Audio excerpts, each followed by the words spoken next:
You are ready? I have to. Okay, please proceed. My name is Gert Cornelius Bijleveld. I'm the Audit and Risk Director at Mangaung Correctional Facility. I will begin with you, Mr. Groenewoud. You are required to take an oath or affirm that the evidence you're about to give is truthful. You may choose to take the oath or affirmation. Which do you prefer? The oath, please. Please raise your right hand and repeat after me. I swear that the evidence I shall give I swear that the evidence I shall give shall be the truth, shall be the truth, the whole truth, the whole truth, and nothing but the truth. and nothing but the truth. So help me God. So help me God. Witnesses duly sworn in, Chair. Mr. Munyante, you're required to take an oath or affirm that the evidence you're about to give is truthful. You may choose to take an oath or the affirmation. Which do you prefer? The oath. Can put your mic closer so that everybody can hear. The oath. The oath. Please raise your right hand and repeat after me. Switch on your mic. I swear that the evidence I shall give I swear that the evidence I shall give shall be the truth, shall be the truth, the whole truth, the whole truth, and nothing but the truth. and nothing But the truth. but the truth. So help me God. So help me God. The witness is duly sworn in. Mr. Bijleveld, you're required to take an oath or affirm that the evidence you're about to give is truthful. You may choose to take the oath or the affirmation. Which do you prefer? The oath. Please raise your right hand and repeat after me. I swear that the evidence I shall give I swear that the evidence I shall give shall be the truth, shall be the truth, the whole truth, the whole truth, and nothing but the truth. and nothing but the truth. So help me God. So help me God. The witness is duly sworn in, Chair. Thank you. Thank you very much. We will now give this opportunity to G4S to make its presentations. Thank you. Honourable Chair, honourable members of the committee, good morning. My name is Kobus Groenewoud. I'm the Director of G4S Care and Justice Services, and I'm also Director of BCC. Good morning, Chair, as well as to the Honorable Portfolio Committee members. Like I said, my name is Joseph Nyante. I'm the head of the Correctional Centre at Mangaung, and my responsibilities are... Can you use your mic? Thank you, Chair. Good morning, Chair, and good morning to the honorable members in the committee. My name is Joseph Munyante, the head of the Correctional Centre at Mangaung. My responsibilities at the centre is to take care of the well-being of the inmates, as well as the well-being of the employees that are employed in the centre, and as well as taking care of the facility itself. And I've been serving in the corrections environment since 1987. And then in 2000, I joined G4S as one of the unit managers. And then in 2014, I became the director appointed in that center. Thank you, Chair. Morning, Chair. My name is Gert Bijleveld. I've got 46 years correctional services experience, 24 years in corrections, currently 22 years with G4S. In my time in corrections, I served as the auditor for the Free State province for a period of just over 10 years, and I'm currently overseeing the contract at the centre as Director Director Audit and Risks. Thank you, Mr. Chair. Okay, on the 30th April 2022, we received an application from inmate Bester where he was applying to be kept in a single cell for his own safety, of which we handled accordingly, and it was approved by the DCS controller on site, and inmate Bester was placed in cell 35. And then on the 2nd May 2022, at 7:30 in the evening, after we have done the roll count, because we are doing four roll counts per day, the last one, which is 7:30 in the evening, we can confirm that all the cells were locked for the night, as well as the cell of inmate Bester. Because the locking and the checking of the locking system, it is a standard operating procedure at MCC. At the same time, the security system technician, he went to the central control and then to check whether it's all electronic system operational, which he confirmed to be operational and functioning.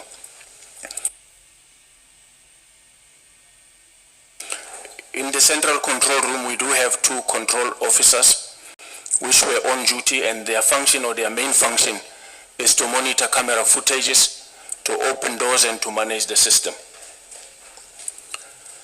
The next day, which was the 3rd May 2022, at 4 o'clock, early hours of the morning, fire was discovered from cell 35, and it was extinguished by the MCC trained personnel. After they've distinguished this fire, that cell was cordoned off. And then from there, what we have picked up is that MCC as well as DCS managed the management they were called, because procedurally, we need to report these things, or whoever that is on duty during the night needs to report to the senior management of MCC as well as to the controller that is on site.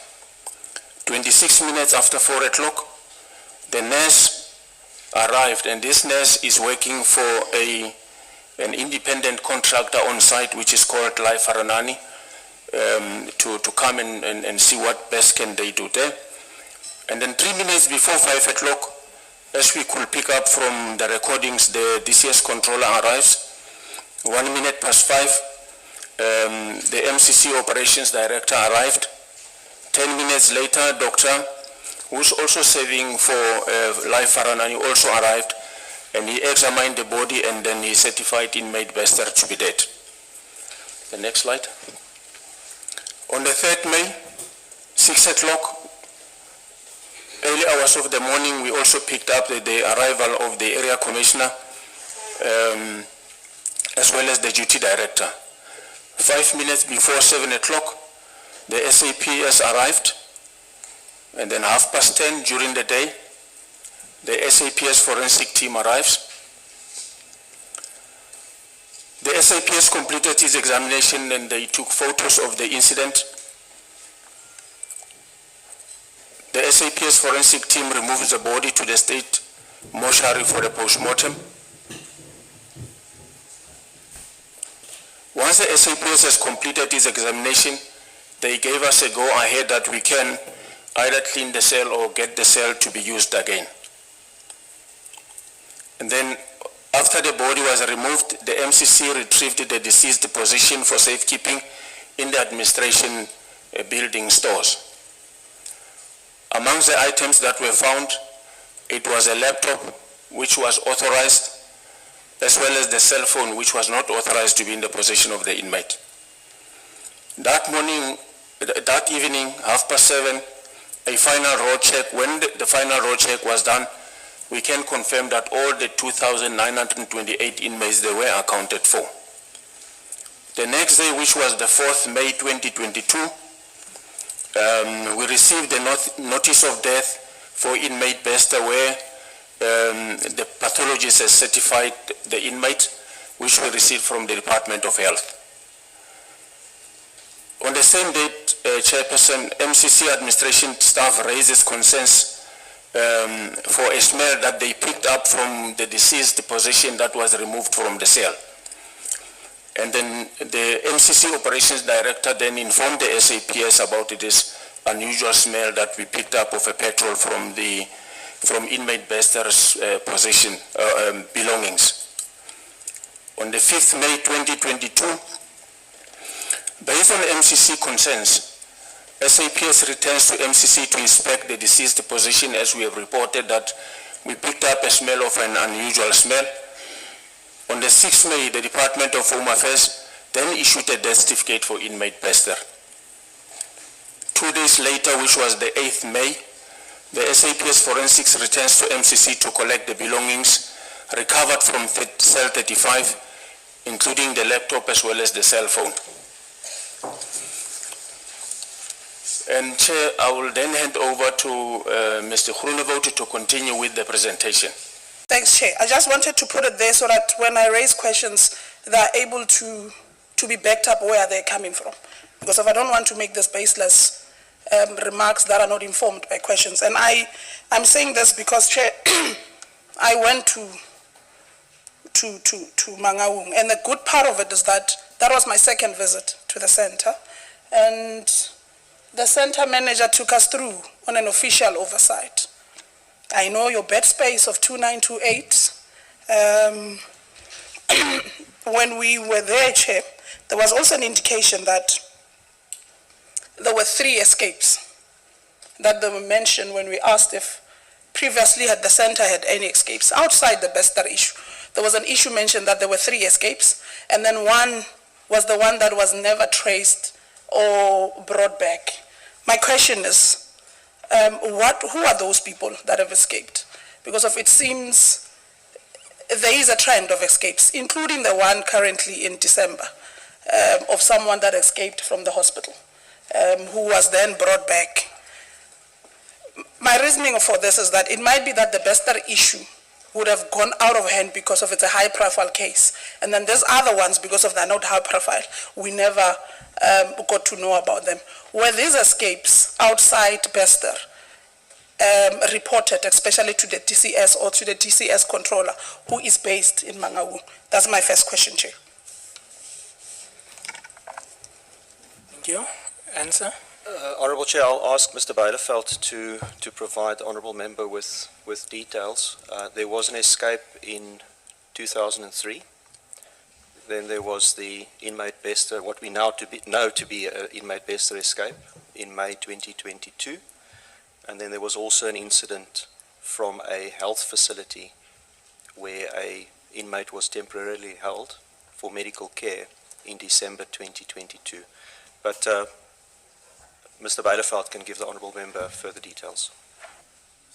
Thank you, Honourable Member.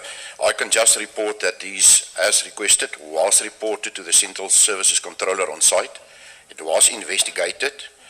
The case of 2003, we were found guilty by the Supervisory Committee, and the fine was posted on the contractor for that incident.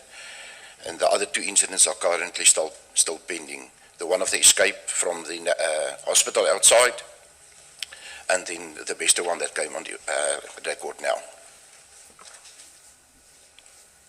Was the DCS controller based in Mangaung informed, or the DCS in totality of the 2 escapes? The DCS controller was informed because he is the representative of the National Commissioner at the Centre, Honourable Member. Thank you. Chair, they make mention that the fire broke at 4 o'clock in the morning. And based on our visit when we went there and the footage that we saw, it says the fire broke at 2:30 a.m. And then 2:59, it was reported that the fire broke. Which is which? 4 o'clock, that gets to be reported. The CCTV footage that we have seen with honourable members that were present on the site on the day says 2:30, the fire broke. 2:59, it was reported, and 2:30 exactly, the 2 gentlemen who you spoke of were seen running towards that main block. So how do 2 people run when the fire, it shows on the CCTV that it has broke, but it gets to be reported at 4 o'clock? Which one is it? Thanks, Chair. Honourable Member, if I can answer you to that, there was 2 reports that night, a report at 3 o'clock, that reported there was a fire. It was investigated by the supervisor, Senoi. It formed part of the reason why he was suspended and found guilty and dismissed, as he did not investigate that properly. The reason why the 4 o'clock is this is when the official incident happened, what led to the investigation. So that's why there is 4 o'clock on the document.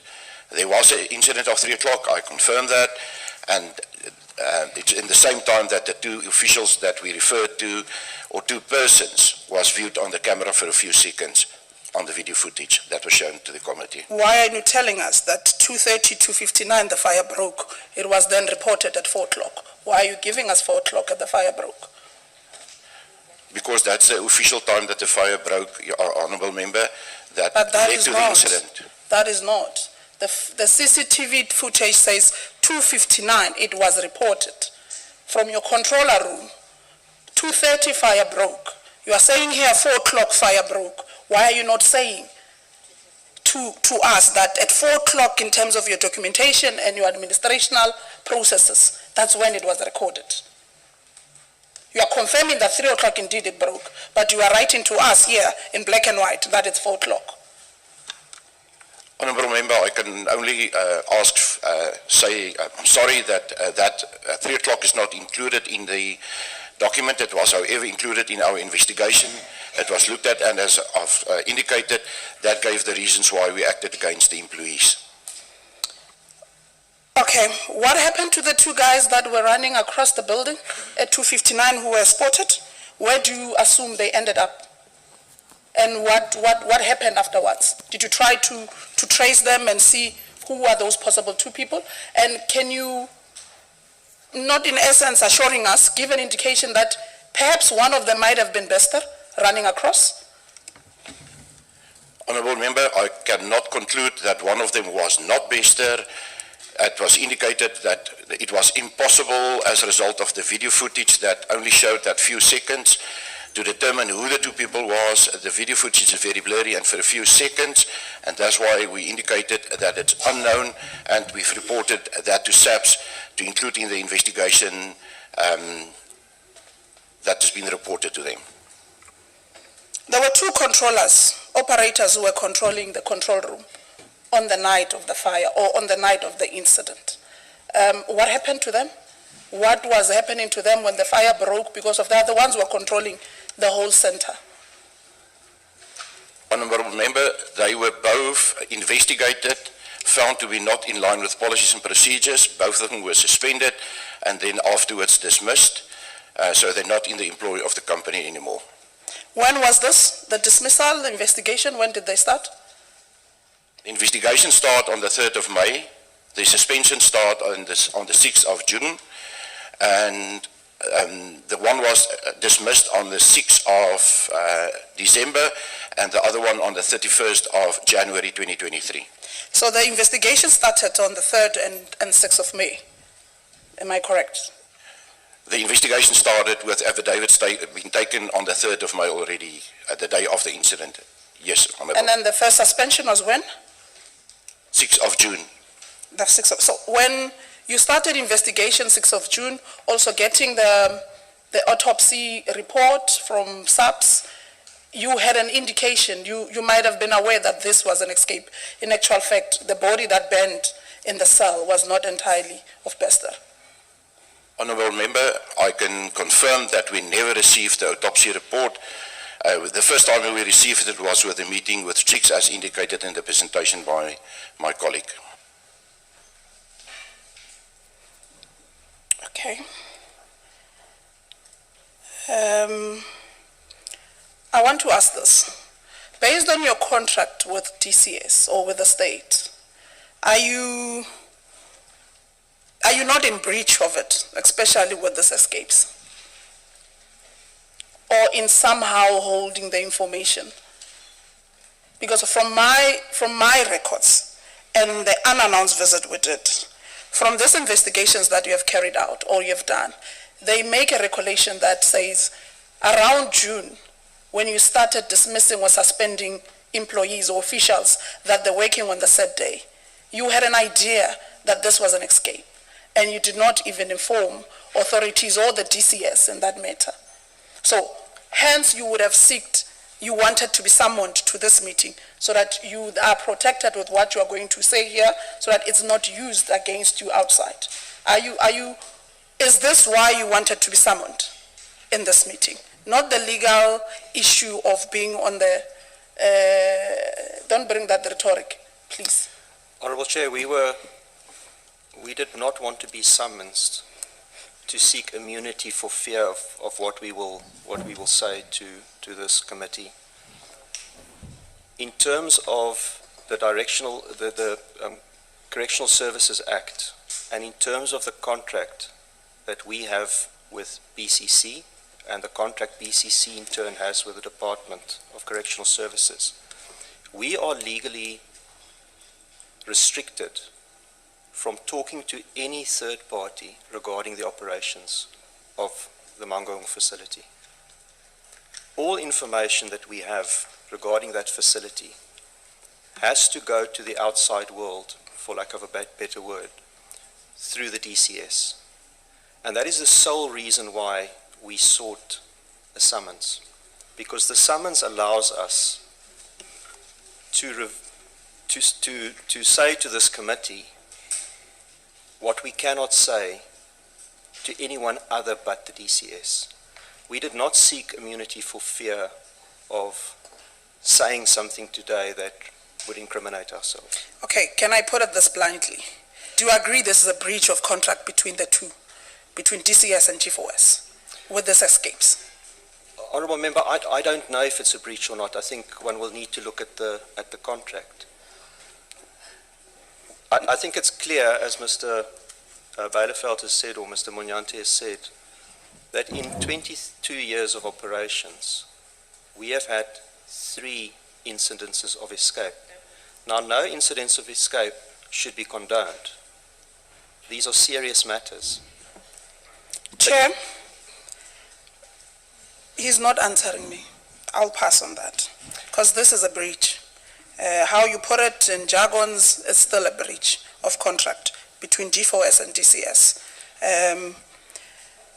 The night that Thabo Bester applied for isolation for his own safety, that's what we're told. That he applied for his own safety on the basis that he feared that he did not pay for the protection fee on whatever, then he needed to be taken away to isolation, which in terms of segregation. This was done on the 15th of April, 2022, 2 weeks before, the actual day of the fire. He was in South 16th Street 2 Walls unit before he moved to segregation. And upon moving to segregation, whilst his paperwork was still pending approval to guarantee him to be in segregation, he was automatically moved to cell 35. And when he was taken to cell 35, there was an inmate already in that cell 35 who was moved for Thabo to be taken in. Who was in charge of that process of approval? And why did we move Bester to 35 whilst he was supposed to be at holding cells, waiting approval to be taken in? Who deals with that approval? And why did we take that decision of taking him pending the approval? Honourable Member, I'll ask Mr. Bijleveld to answer that question in terms of the process that was applied. I just want to correct one date that you mentioned. Inmate Bester applied to be moved to Broadway on the 30th of April and not, as you suggested, on the 15th of April. Then it means you officials of G4S and management are not speaking. Mr. Ndondolo, who took us to an unannounced visit last week on Wednesday, we're in Bloemfontein in Mangaung, indicated that Thabo Bester applied on the 15th of April.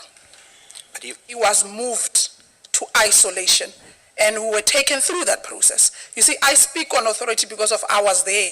I'm able to detect, and whilst we were there, I was taking notes. I normally use my phone for taking notes. So, Mr. Ndondolo, it's unfortunate you did not bring him here. And we did ask him last week that would like G4S to bring Ndondolo here, so that what we say here and what he would have said to us there, they're able to correlate. He makes mention, my colleagues are with me here, that 15th of April, Thabo Bester applied for isolation in fear of his life. Apologies, Honourable Member. I thought that you mentioned that on 15th of April, Mr. Bester was moved to Broadway. So my apologies for that. You were referring to the date he applied to be moved. Yes, he applied on the 15th, even pending even when you moved him to segregation. His papers were pending approval. He was not approved, but he was moved already. Okay. Why was he put in isolation whilst his papers were pending approval? Okay. Who authorized for that? Okay, I will hand over to Mr. Bijleveld, who can give you all the information. Honourable Member, I can possibly give a little bit of light on that. There was 2 times that Mr. Bester requested to be removed to Broadway segregation. The first time was on 15th of April, as mentioned by you correctly. But after 2 days, he cancelled his own safety application and went back to the unit. And then on the 30th, he applied again to go back to Broadway. Was this planned? Because from a sense we got when we got there is that normally cell 35 is not being used because of it's in the blind spot. Cameras or the video footage do not cover. So in any case, we even did that walk. You can come into isolation, walk, take the stairs to cell 35, and the camera will not capture you because of it's in the blind spot. Even when you go out, only a person that knows that that is cell 35 will be able to identify it on the CCTV. Who authorized for him to be put in that blind spot? And why did an inmate that was in there removed for him to go in?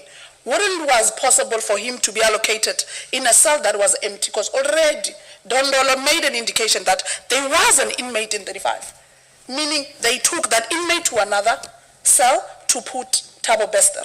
So there was an orchestration of a plan for him to escape. Honourable Member, Mr. Beideveld can answer your question, but I want to state that there was an inmate in cell 35 on the morning of the 2nd of May. That inmate applied to be sent back to the normal part, the multi-accommodation part of the prison. That inmate applied on that day, and according with his wishes, he was reallocated. That inmate was not moved to make to accommodate inmate Bester in that area or in that cell. That cell happened to become available on that day. So you're saying the cell was empty when Bester was moved in? An inmate was moved, to my knowledge, from that cell. I'm saying, was the cell empty when Bester was moved in? Yes. So there was no one. The person that had applied to be moved was already moved. Yes. This contradicts what your officials were saying. A person was moved on the actual day that Bester was brought in. So what we are saying is a total contradiction, Chair. No, it's not a contradiction, Honourable Member. The question was